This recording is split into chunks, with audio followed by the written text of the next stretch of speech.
बिहार की सियासत एक बार फिर नई करवट लेने जा रही है। मुख्यमंत्री नीतीश कुमार के राज्यसभा जाने की चर्चा तेज है। माना जा रहा है कि गुरुवार को राज्यसभा के लिए नामांकन भर सकते हैं। नीतीश कुमार अगर राज्यसभा जाते हैं तो बिहार की राजनीति में बड़ा बदलाव होगा। एनडीए को नया मुख्यमंत्री को चुनने के साथ साथ पूरी सरकार का गठन फिर से एक बार करना होगा।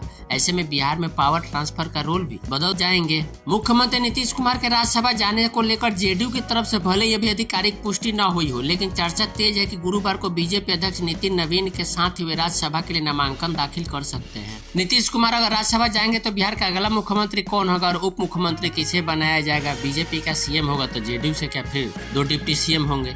ऐसे तमाम सवाल लोगों के मन में बने हुए। सबसे बड़ा सवाल तो यही है कि क्या नीतीश कुमार राज्यसभा जाएंगे? देखिए, बिहार में 5 महीने पहले नीतीश कुमार के नेतृत्व में एनडीए को प्रचंड जीत विधानसभा चुनाव में मिली थी। कहा जा रहा है कि बिहार में सियासी सरगर्मी के बीच वर्ष 2025 के बिहार विधानसभा चुनाव के वक्त ही सब कुछ तय हो चुका था, लेकिन चुनाव में नीतीश कुमार के नाम पर ही एनडीए को बड़ी सफलता मिली थी, इसलिए उन्हें 10वीं बार सीएम के रूप में शपथ दिलाई गई थी और बीजेपी से सम्राट चौधरी और विजय कुमार सिन्हा उप मुख्यमंत्री बनाए गए थे। बिहार में एनडीए सरकार के भी 6 महीने भी पूरे नहीं हुए कि नीतीश कुमार के दिल्ली जाने की चर्चा तेज हो गई है, क्योंकि प्रदेश की 5 राज्यसभा सीटों पर चुनाव हो रहे हैं। ऐसे में जदयू से नीतीश कुमार के राज्यसभा जाने की चर्चा होली के दिन सामने आई। जदयू के वरिष्ठ नेता और बिहार सरकार में संसदीय कार्य मंत्री विजय कुमार चौधरी ने बुधवार को कहा कि मुख्यमंत्री नीतीश कुमार राज्यसभा जाने के विकल्प पर विचार कर रहे हैं।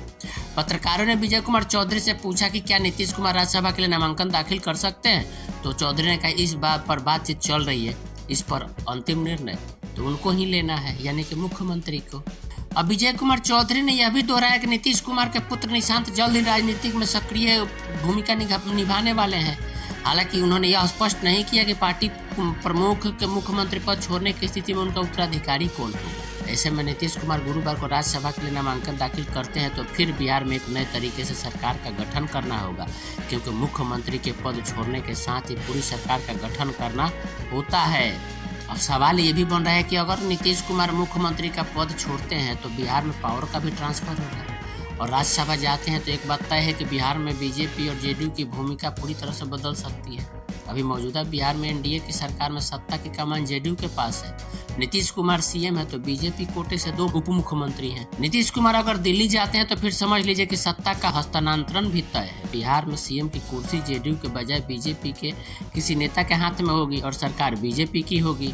अगर बीजेपी नेता के सीएम बनने पर नई सरकार में जेडीयू कोटे से 2 उप मुख्यमंत्री बनाए जा सकते हैं। अब सबसे बड़ा सवाल ये है कि अहम रोल इसमें किसका होगा? तो देखिए, बिहार में बीजेपी अपना सीएम बनाती है तो जदयू से डिप्टी सीएम बनाए जा सकते हैं। चर्चा है कि बिहार में अगला मुख्यमंत्री बीजेपी का होगा। नई सरकार के गठन की प्रक्रिया राज्यसभा चुनाव के बाद यानी नतीजे के बाद शुरू होगी। ऐसे में बीजेपी की ओर से सीएम पद के लिए बहुत सारे नाम उछाले जा रहे हैं, जिसमें दोनों उप मुख्यमंत्री का भी नाम है, नित्यानंद राय का भी नाम है, दिलीप जायसवाल का भी नाम है। उसके बाद से दीघा से विधायक संजीव चौरसिया का भी नाम सामने आ रहा है। लेकिन बिहार के सियासत इतिहास में पहली बार अगर ऐसा होता है तो बिहार की सियासत में पहली बार ऐसा होगा कि बिहार में बीजेपी का मुख्यमंत्री होगा, लेकिन आज तक बीजेपी का मुख्यमंत्री नहीं हुआ है। सीएम नीतीश कुमार के पद छोड़ने की चर्चा के साथ ही जदयू में निशांत कुमार के सीएम बनाने की मांग भी शुरू हो गई है। हालांकि राजनीति में एंट्री के साथ ही उन्हें उप मुख्यमंत्री की कुर्सी सौंपे जाने की चर्चा है। ऐसे में सवाल है कि क्या नीतीश कुमार के सियासी उत्तराधिकारी के तौर पर जेडीयू से निशांत कुमार को डिप्टी सीएम बनाया जाएगा या फिर कोई दूसरा चेहरा होगा? इतना ही नहीं, बीजेपी की तरह जेडीयू भी क्या 2 डिप्टी सीएम बनाएगी? खबर पे आपकी क्या प्रतिक्रिया है, आप हमें कमेंट करके जरूर बताएं। वीडियो अच्छी लगी हो तो यूट्यूब पर देख रहे हैं तो चैनल को सब्सक्राइब कीजिए, लाइक कर दीजिए और दोस्तों के शेयर कीजिए, और फेसबुक पर देख रहे हैं तो पेज को फॉलो कीजिए। धन्यवाद, नमस्कार।